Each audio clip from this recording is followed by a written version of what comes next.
പ്രസാദേ, സംസ്ഥാനത്ത് തിരഞ്ഞെടുപ്പ് രാഷ്ട്രീയത്തിലേക്ക് കടക്കാൻ തുടങ്ങുന്ന സമയത്ത് ഒരുപാട് പ്രശ്നങ്ങളുണ്ടാകുന്നുണ്ടല്ലോ കേരളത്തിൽ. പ്രത്യേകിച്ച് ഇടതുപക്ഷ രാഷ്ട്രീയത്തിൽ ഒരുപാട് പ്രശ്നങ്ങളുണ്ടാകുന്നുണ്ടല്ലോ. ഇപ്പോൾ ആൾക്കാർ പറയുന്നത് പോലെ തിരുവനന്തപുരം മുതൽ കാസർഗോഡ് വരെയുള്ള എല്ലാ ജില്ലകളിലും ഇപ്പോൾ ഓരോരോ പ്രശ്നങ്ങളായിട്ട് മാർക്സിസ്റ്റ് പാർട്ടി അഭിമുഖീകരിച്ചുകൊണ്ടിരിക്കുകയാണ്. നമുക്കിന്ന് ആ പ്രശ്നങ്ങളെക്കുറിച്ചൊന്ന് പറയാൻ നോക്കിയാലോ? അതായത് മാർക്സിസ്റ്റ് പാർട്ടി കബഡി നടത്തി തുടങ്ങി. കാരണം ഇടക്കാലത്ത് നമ്മുടെ പൊതുവാളിനെ ജോൽസി മാധവ് പൊതുവാളിനെ ഗോവിന്ദ പോയി കണ്ടിരുന്നു. അദ്ദേഹം അന്ന് ഒന്നും സംസാരിച്ചില്ല. അപ്പോൾ സൗഹൃദമാണ്, ജോത്സ്യരുമായി സൗഹൃദം പാടില്ലേ എന്നൊക്കെയാണ് ചോദിച്ചത്. വാസ്തവത്തിൽ ഇപ്പോൾ ഈ അതൃപ്തരുടെ എണ്ണം സംസ്ഥാനത്തുടനീളം CPM കുമിഞ്ഞു കൂടുന്ന വേളയിൽ CPM നേതാക്കൾക്ക് തിരഞ്ഞെടുപ്പ് പ്രചരണത്തിന് പോകാനുള്ള അല്ലെങ്കിൽ അതിൻ്റെ പ്രാരംഭ നടപടികളിലേക്ക് കടക്കാനുള്ള അവസരം പോലും ലഭിക്കാതെ ഇപ്പോൾ എല്ലാ അതൃപ്തരുടെ വീടാന്തരം കയറി ഇറങ്ങും. അത് കുറച്ച് പേരും അവരെ കയറ്റില്ല. അപ്പം കയറ്റുന്ന ആൾക്കാരെ പറഞ്ഞു വിടും. ഇപ്പോൾ ഏറ്റവും ഒടുവിൽ സുധാകരൻ്റെ വീട്ടിൻ്റെ മുന്നിൽ കഴിഞ്ഞ ദിവസങ്ങളിലൊക്കെ നിന്ന ആൾക്കാരെ പലരും കയറ്റിയില്ല. സംസ്ഥാന സെക്രട്ടറി വിളിച്ചു എന്ന് പറയുന്നു.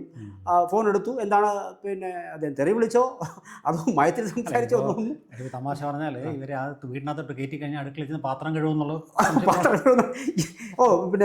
ബേബി സഹാവ് അത് മറ്റൊരു പാർട്ടി സഹാവിൻ്റെ വീട്ടിലായിരുന്നു എന്നുള്ളതാണ് വേറെ ന്യായം. പക്ഷേ ആൾക്ക് പൊതുവെ അങ്ങനെ പേടിയുണ്ട് അടുക്കളയിൽ വാസ്തവത്തിൽ നമ്മൾ ഒന്ന് ഓർത്ത് കഴിഞ്ഞാൽ നമ്മുടെ ഗ്രഹസം ദർശനം അത് പൊട്ടി പാളിഷായി. നമ്മുടെ നവകേരള സർവേ അത് ഒരു ഘട്ടത്തിൽ കോടതി കയറി. പക്ഷേ കോടതി ഇപ്പോൾ വീണ്ടും അനുവദിച്ചിട്ടുണ്ട്. അത് ആ ഘട്ടത്തേക്കാണ്. അതായത് എല്ലാ അർത്ഥത്തിലും PRD പരസ്യം, ഇന്നലത്തെ പരസ്യങ്ങളിൽ മുൻകാല സർക്കാരുകളെ അത് നിശ്ചിതമായി ഈ ഖജനാവിൻ്റെ പൈസ എടുത്ത് വിമർശിക്കുന്ന ഒരു സർക്കാർ വിഭാഗം. ഇപ്പോൾ ഡേറ്റ ചൂഷണം നടന്നല്ലോ. ഡേറ്റ ചൂഷണം ഇങ്ങനെ ഒരുപാട് ഈ തെരഞ്ഞെടുപ്പ് അടുത്തപ്പോൾ വല്ലാത്ത ഒരു പ്രതിസന്ധിയിലാണ് CPM നാളിതുവരെ ഇല്ലാതെ ചെന്ന് നിൽക്കുന്നത്. അതുകൊണ്ടാണ് ഞാൻ ആദ്യം പറഞ്ഞത് ഒരുപക്ഷെ CPM-നകത്തെ വിശ്വാസികൾ കബഡി നടത്തുന്ന തിരക്കിലും കൂടിയാവുന്നത്. മുളകും 10-15 അവർ കണ്ടേ മതിയാവും. അപ്പോൾ നമുക്കിനി ഓരോ ജില്ലകളിലേക്ക് വരാം. അല്ല, ഇതിപ്പോൾ അവരുടെ ഈ പാർലമെന്റേറിയൻ കാഴ്ചപ്പാട് മാത്രമേ മാർക്സിസ്റ്റ് പാർട്ടിയിൽ ഇപ്പോൾ ഉള്ളൂ. അതുകൊണ്ടാണ് ഈ പ്രശ്നങ്ങൾ ഉണ്ടാകുന്നത്. കമ്മ്യൂണിസ്റ്റ് സൈദ്ധാന്തികതയും കമ്മ്യൂണിസ്റ്റ് ചിന്താഗതിയൊക്കെ മാറ്റി വെച്ചിട്ട് ഇപ്പോൾ വെറും പാർലമെന്റേറിയൻ മോഹം മാത്രമേ ബ്രാഞ്ച് തലം മുതൽ പോളിറ്റ് ബ്യൂറോ വരെ ഉള്ളൂ. അതിൻ്റെ ഒരു ഇഷ്യൂ ആണ് ഇപ്പോൾ ഉണ്ടായിക്കൊണ്ടിരിക്കുന്നത്. എല്ലാവർക്കും അധികാരമോഹത്തിൻ്റെ തർക്കങ്ങളും പ്രശ്നങ്ങളും ഉണ്ടാകുന്നത്.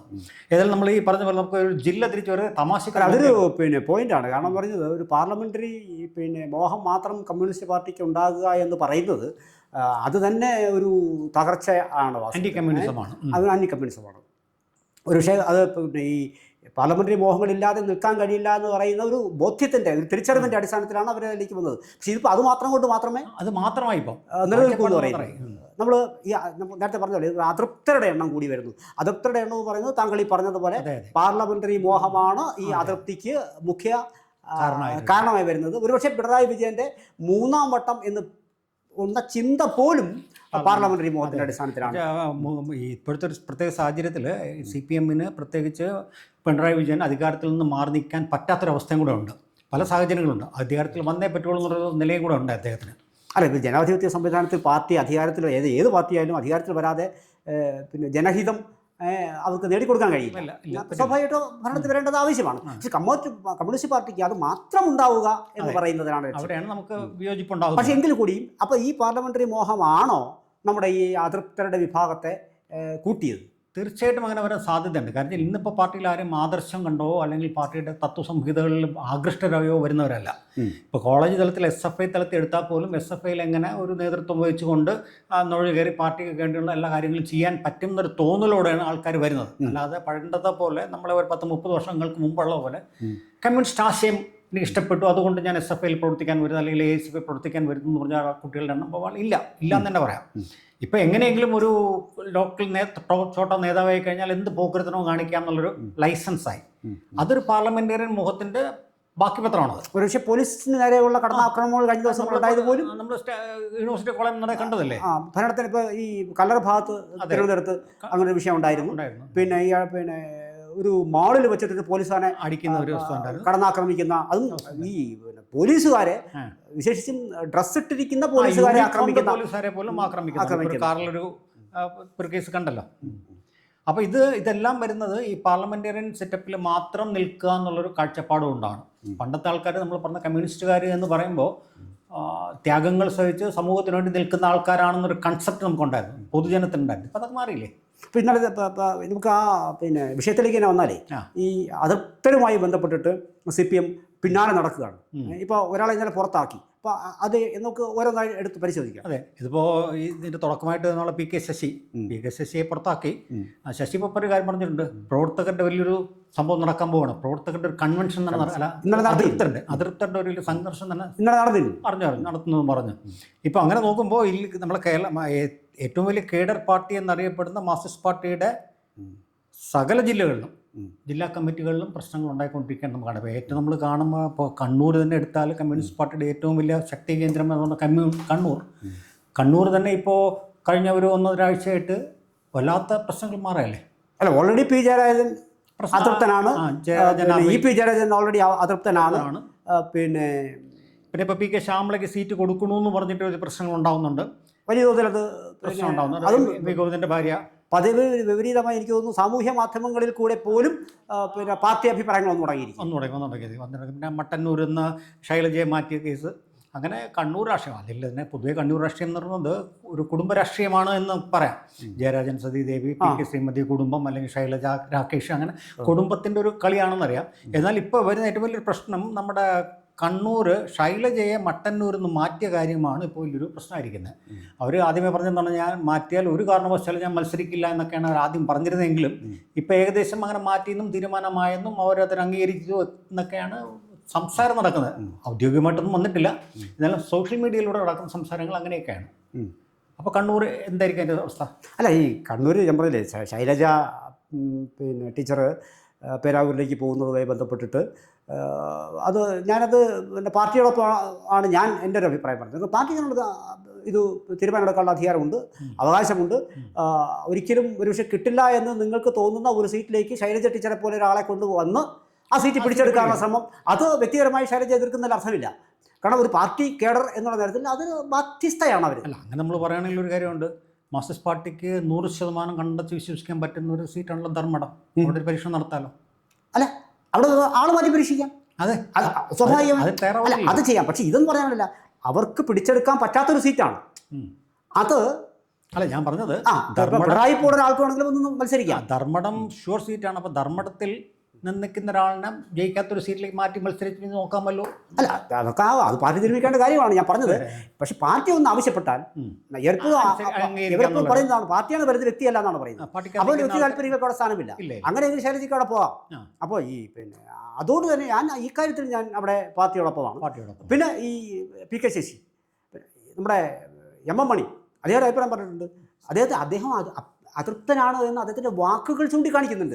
കാരണം ഈ പിന്നെ ഏതോ ഒരു മാധ്യമപ്രവർത്തകർ അദ്ദേഹത്തെ ചോദിക്കുന്നു, താങ്കൾക്ക് ആരോഗ്യ പ്രശ്നങ്ങൾ? എനിക്ക് ആരോഗ്യ പ്രശ്നങ്ങളൊന്നുമില്ല, ഷുഗറും പിന്നെ ചില കാര്യങ്ങളൊക്കെ ഉണ്ട്, അത് എനിക്ക് മാത്രം നമ്മുടെ പാർട്ടിയിൽ എല്ലാവർക്കും ഉണ്ടെന്ന് പറയാം. അപ്പോൾ അതൃപ്തി അദ്ദേഹത്തിലുമുണ്ട്.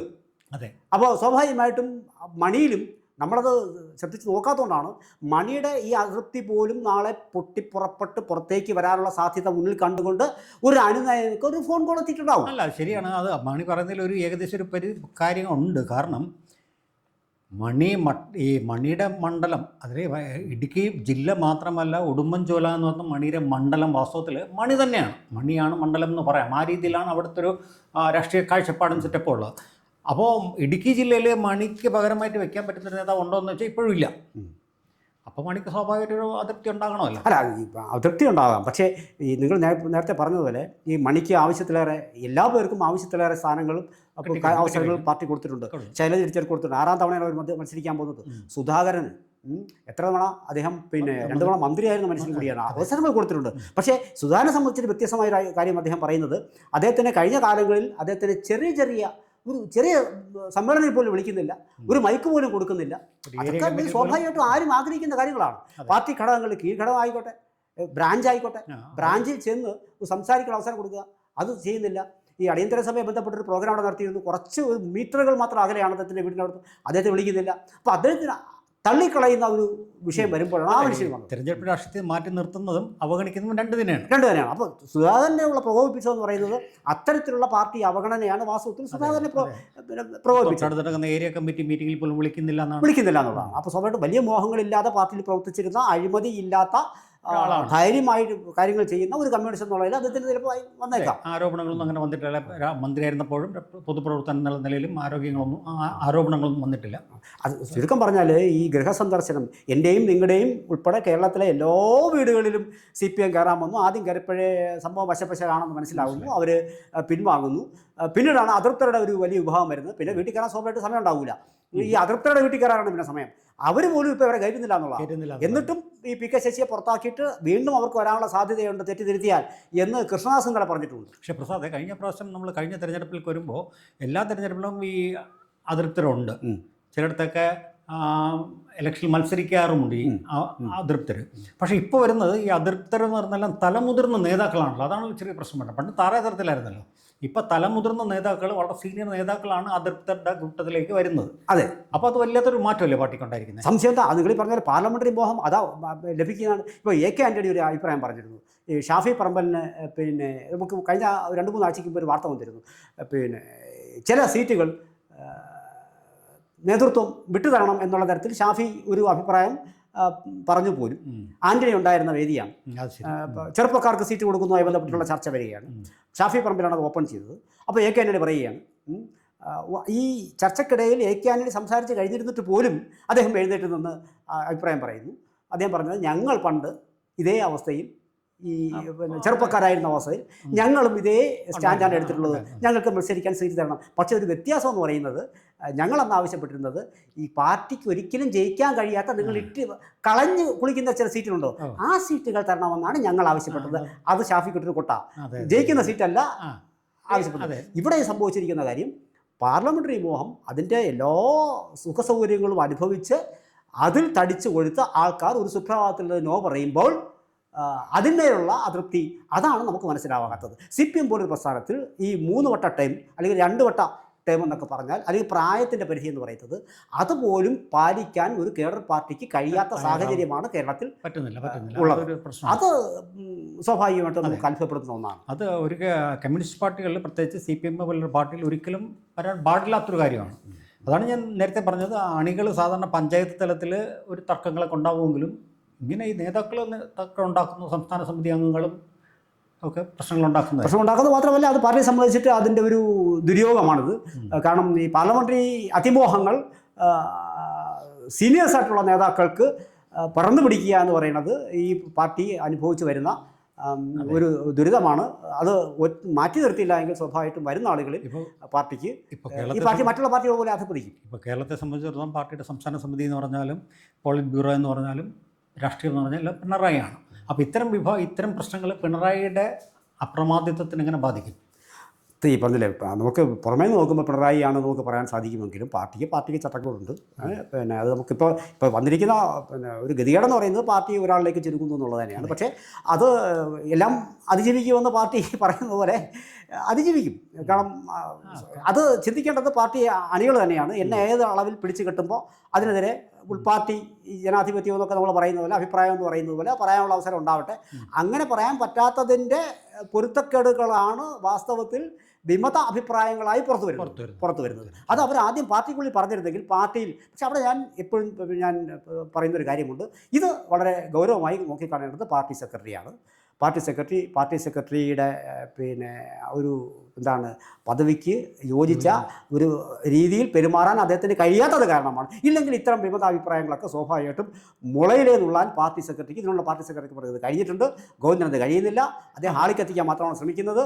ആ ആളിക്കത്തിക്കലിൻ്റെ ഭാഗമായി ഇത്തരം ആൾക്കാർ കൂടുതൽ പ്രകോപിതരായിരുന്ന കാഴ്ചയാണ്. അതിൻ്റെ ഭാഗമാണല്ലോ അദ്ദേഹവും ഇതിൻ്റെ ഒരു വശംവദനാണെന്നുള്ള തെളിവാണല്ലോ. അദ്ദേഹം പാർട്ടി സെക്രട്ടറി ആയിരിക്കുമ്പോൾ അദ്ദേഹത്തെ മത്സരിക്കാൻ പറ്റത്തുണ്ട്. അതിൻ്റെ ഭാര്യയെ ശ്യാമളെ മത്സരിക്കാൻ.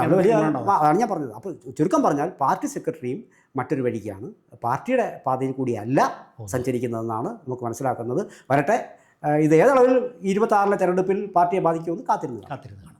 കൂടുതൽ വാർത്തകളും വിശേഷങ്ങളും നേരിട്ട് ലഭിക്കാൻ ജനങ്ങളിൽ നിന്ന് ജനങ്ങളിലേക്ക് ജനഭൂമി ന്യൂസ് സബ്സ്ക്രൈബ് ചെയ്യൂ. ബെൽ ബട്ടൺ അമർത്താനും മറക്കരുത്.